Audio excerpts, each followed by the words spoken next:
I had a purpose. I wanted to be one of the best basketball players to ever play. And anything else that was outside of that lane, I didn't have time for. There's a quote from one of my English teachers at Lower Merion named Mr. Fisk.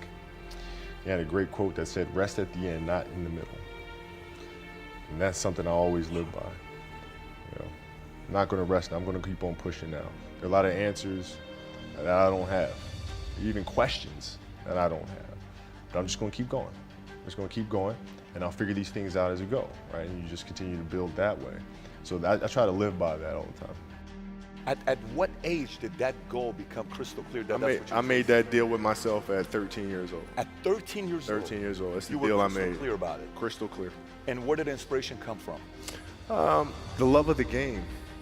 The love of the game, the challenge. Like I would watch Magic play, I'd watch Michael play, and I would see them do these unbelievable things, and I'd say, you know, can I get to that level? I don't know, but let's find out. Let's find out. And so that curiosity to see where I could push this thing led me down that path, I think. I had a summer where I played basketball when I was like 10 or 11 years old, and here I come playing, and I don't score 1 point the entire summer. Not a free throw, nothing, not a lucky shot, not a breakaway layup, 0 points. And I remember crying about it and being upset about it. And my father just gave me a hug and said, "Listen, whether you score 0 or score 60, I'm gonna love you no matter what." Wow. Now that is the most important thing that you can say to a child. Because from there, I was like, okay, that gives me all the confidence in the world to fail. I have the security there. But to hell with that, I'm scoring 60. And from there, I just went to work. I stayed with it. I kept practicing. I think that's when the idea of understanding a long-term view became important. Because I wasn't going to catch these kids in a week. I wasn't going to catch them in a year, right? So that's when I sat down and said, okay, this is going to take some thought, all right? What do I want to work on first? All right, shooting. All right, let's knock this out. Let's focus on this. Half a year, 6 months, do nothing but shoot. Right, after that, all right, creating your own shot, and you focus. So I started creating a menu of things. When I came back the next summer, I was a little bit better. I scored. Yeah, it wasn't much, right, but I scored. This is 12, 13. 12, 13. And then 14 came around, back half of 13, 14 years old, and then I was just killing everyone. And it happened in 2 years. And I wasn't expecting it to happen in 2 years, but it did, because what I had to do was work on the basics and the fundamentals. Well, they relied on their athleticism and their natural ability. And because I stick to the fundamentals, it just caught up to them. And then my body, you know, my knees stopped hurting. I grew into my frame, and then it was game over. Wow. Were you always competitive from the day you were born? You were super competitive? Competitive with things that I participate in. So I'll put it to you this way. So like, you know, basketball for me was the most important thing. So everything I saw, whether it was TV shows, whether it was books I read, people I talked to, everything was done to try to learn how to become a better basketball player. Everything. And so when you have that point of view, then literally the world becomes your library to help you to become better at your craft. So at 13 years old, I had a kill list. And so, you know, they used to do these rankings. It was Street and Smith basketball rankings. And I was nowhere to be found because I was like 6'4", scrawny, like 160 pounds soaking wet. So I was like 57 on the list. And so I would look at 56, 55, all the way up to number 1, who these players are, what club teams they played for. So when we go on an AAU travel circuit, I got to hunt them down. Right? And so that became my mission in high school, is to check off every other person, all those 56 other names, hunt them down and knock them down. So when we played at 13, I would size you up and see what your strengths and weaknesses are. How do you approach the game? Are you silly about it? Are you goofy about it? Are you good at it just because you're bigger and stronger than everybody else? Right? Or is there actually thought and skill that you put into it? Right? And when I'd play to my weaknesses. I always work on the things during those games that I was weak at. Left hand, pull-up jump shot, post game. Right? So I have a strategy. What was really your work ethic like, and for how long did you stay disciplined? Well, I mean, I mean, every day. I mean, since, for 20 years. I mean, it was an everyday process and trying to figure out strengths and weaknesses. For example, jumping ability. Now, my vertical was a 40. It wasn't a 46 or a 45.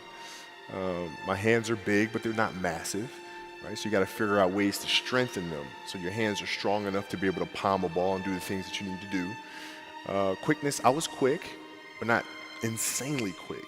I was fast, but not ridiculously fast, right? So I had to rely on skill a lot more. I had to rely on angles a lot more. I had to study the game a lot more. And but I enjoyed it though. So like from the time I can remember when I started watching the game, I studied the game, and it just never changed. What does losing feel like to you? It's exciting Why is it exciting? because it means you have different ways to get better. There's certain things that you can figure out that you can take advantage of, right? Certain weaknesses that were exposed that you need to shore up, right? So it was exciting. I mean, it sucks to lose, Right. but the hardest thing is to face that stuff. That's a really, really tough challenge. How did you get mentally and emotionally so strong where it doesn't bother you? Well, you got to look at the reality of the situation. Like for me, it's not, you kind of got to get over yourself, right? And then after that, it's okay, well, why did those air balls happen? Got it. I didn't have the legs. So you look at the shot, every shot was online. Every shot was online, but every shot was short, right? I got to get stronger. I got to train differently. The weight training program that I'm doing, I got to tailor it for an 82-game season so that when the playoffs come around, my legs are stronger and that ball gets there. So I look at it with rationale and say, okay, well, the reason why I shot air balls is because my legs aren't there. I go, well, next year they'll be there. You have to do the hard stuff and watch that game and study that game to not make those mistakes over and over again just because you weren't brave enough to face it. So you got to deal with Face it. it. Got to deal with it. Face it, learn from it. You don't want to have that feeling again, do you? Right? So you got to really study it, face it, and not to say you'll win the next time you face it, but at least you'll give yourself a better chance. Yeah. It's an obsessiveness that comes along with it. You want things to be as perfect as they can be, understanding that nothing is ever perfect. But the challenge is try to get them as perfect as they can be. And what can you do? It's in your control. So control what you can. You have this mindset, but how did you develop that? I don't know if that's what you call the Mamba mindset, but how did you develop that? And Well, when did it start? It started in middle school and high school. Because a lot of the kids that I was playing against were inner city kids. And so they're looking at me as if, okay, this kid's soft.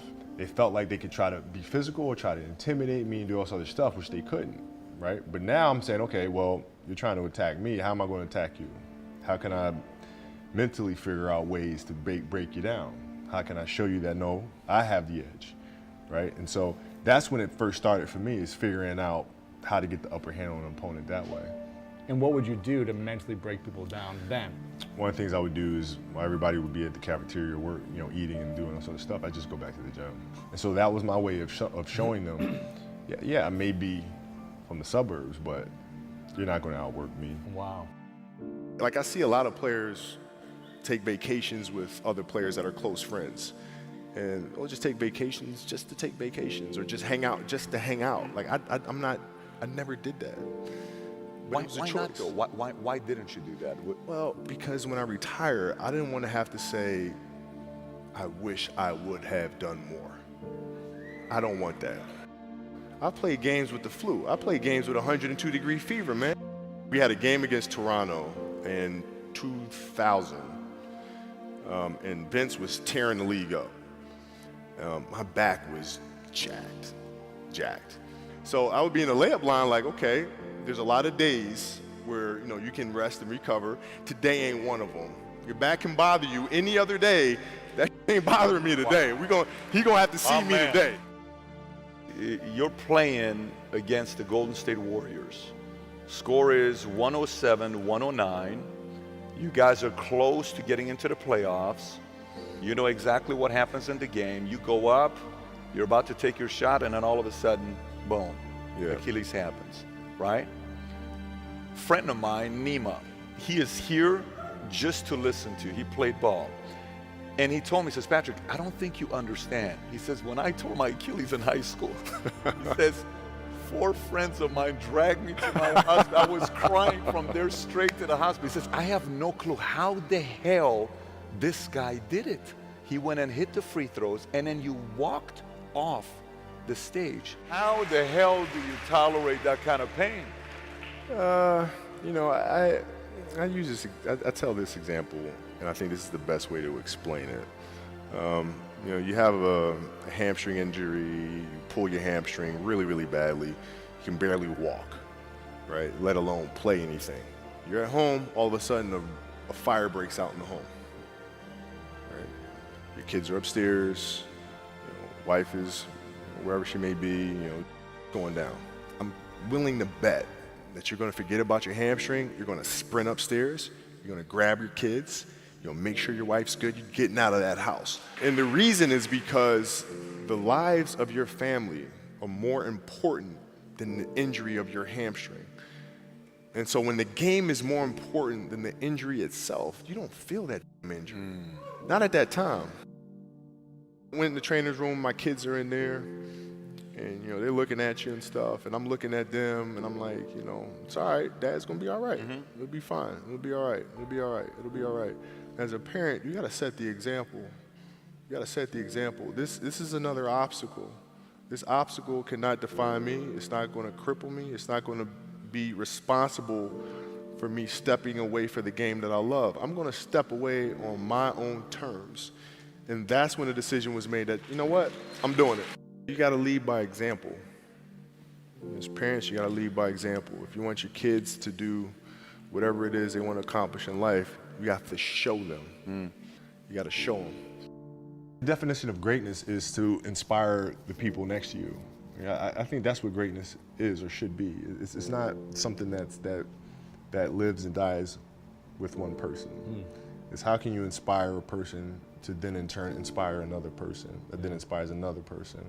And that's how you create something that I think lasts forever. Yeah. And I think that's our challenge as people, is to figure out how our story can impact others and motivate them in a way to create their own greatness. I am very, very tired. So I haven't done like a post for like a very, very long time. I don't post no more because my physique sucks. It fucking sucks. It's not good. My physique is not good. I got body smart first. I look like a fat blob. I'm just gonna pose my back. I'm gonna see how it looks. My back is very sore. I did 10,000 steps, and not only that, I walked even more. Why? Because of the train, the Ford train decided. So I took the train from close by to the gym, right? Coming back home. So I took the train and then went to a stop. And then they said, oh, this is going to be the last stop. Oh, my Lord.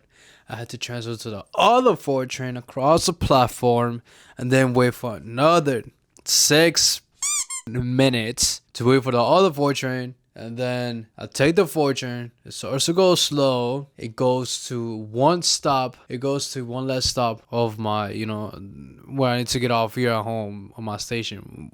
On my block, right? So then it went express and then went to like 6 more stops. So I got off one last stop train on my block and then I had to walk all the way to my block. How many steps do I have today? 14,000 steps. 10,000 steps I did at the gym. It took me an hour and 30 minutes. Supposedly I burned 532 calories, which is good. And I just gained like 150 by just eating these chips right here. My favorite chips. These chips. I haven't ate these chips in a long ass time. And honestly, they taste so good. There's other flavors of these, the Red Bull, you know, potato chips, but I like the original one. The original one, the best. You wanna hear some ASMR?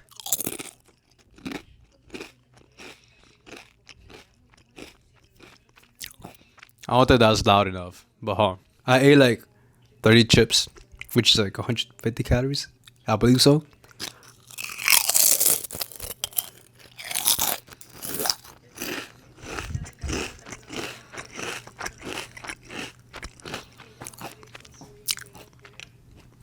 And there you go. ASMR. Hopefully, I don't think it's gonna show nothing, man. I'm telling you guys, I'm not growing any muscle. Look at that. I like that. That should look cool. Oh shit! Look at my my lats. Look at my lats. Ooh. Ooh.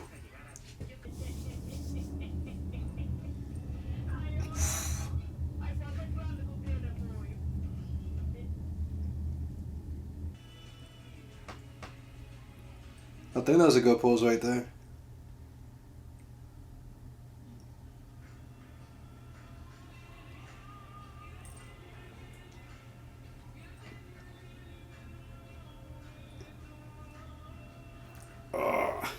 Bro, I can't even tell if it's good or not.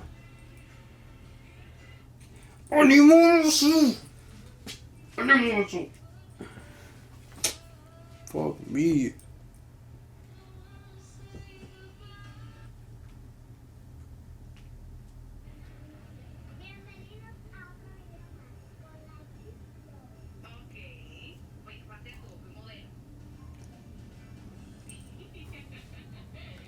Oh yeah, let's check the triceps. Is that good?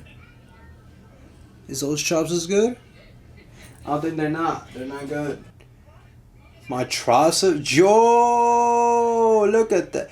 But yo, honestly, my triceps on my left arm looks way better and more defined than the right side. I train them exactly the same. Sometimes I train them. You know, I'll be training them like 1-on-1. You know, I don't train them both. I do single arm push downs, and I just like work them out. But like, damn, look at that. Honestly, like my left arm looks way better.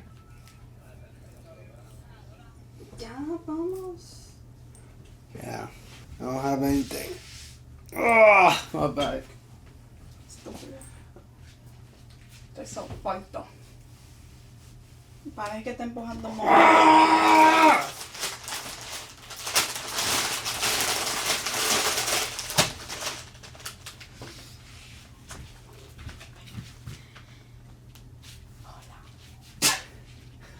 Tú estás moja, ¿qué tú haces? Ah, jeez, man.